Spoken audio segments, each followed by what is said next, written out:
وين بتسافرين؟ بنسافر. انت اهلك فري، انا اهلي ما يخلوني اطلع برا ابو ظبي. يا اخي خليك نفسي لو مره. ما اعرف اقص على امي وابوي. ما فيها شيء، ما بنصير شيء، ما بنسوي شيء. الو هلا مايا. مرحبا خاله مريم. ان شاء الله ما بتاخر. زين اوكي نبغى نطلع مكان شيء، شو رايكم؟ اي والله من زمان ما صرنا مكان مع بعض. اوكي وين تبون نصير؟ بس لا تقولوا نفس اخر مره تصيرون دبي. لا ما بصير دبي، انا عندي فكره وايد رهيبه. شو رايكم نسافر؟ حسبي الله عليك. اسفه والله اسفه. شو مشكلتك؟ وين بتسافرين؟ تعرفين اميتك ليش تتكلمين؟ صراحه انت غريبه بعدين حسابك. المهم خلينا نرد حق موضوعنا وسالفتها. ها شو قررتوا؟ لا خلينا نصير راس الخيمه. حلو. شو راس الخيمه؟ ما اقدر اشيل اخوي معي هناك. شو تشيلين اخوي ليش ان شاء الله؟ يا بنات منو بدي انا اللي تشيلين اخوك كذا بردك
أنا كده أشتغل مع ريان وأنت تتكلمين بالتليفون وهي قاعدة.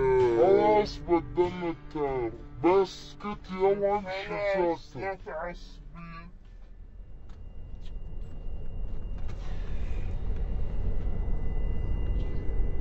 أقولكم كلمت الريان رعيت وردي رتبت يا رحلة بحرية وقال بيعطيني رحلة غوص.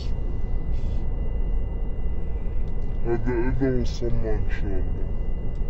أنا ما أقدر ما تعرفيني أخاف من اليخت وبعدين بتأخر وايد. شو تبين يعني؟ أقولك إذا ما تبين تبني في السيارة ولا ردي بيتكم.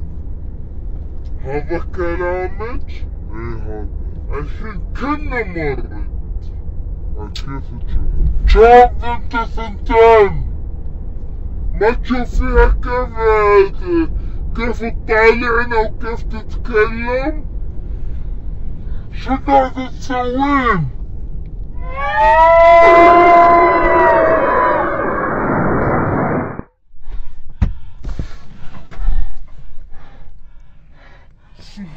انت بخير؟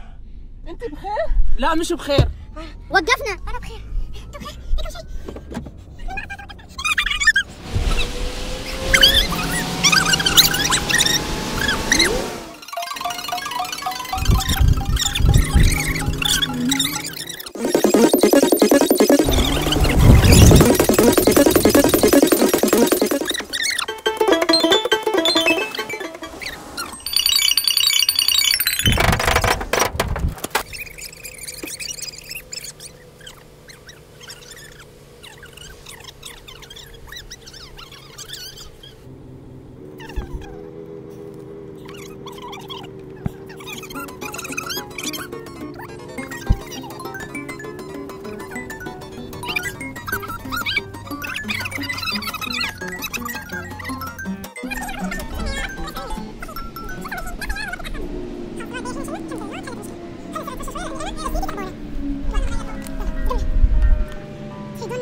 صدقني.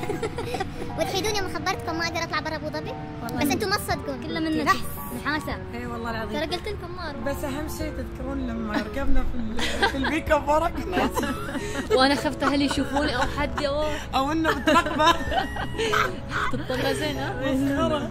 شفت كيف؟ بس يلا الحمد لله عدى اليوم على بس كان يوم حلو. والله كان يوم حلو، استانسنا وذكريات جميله.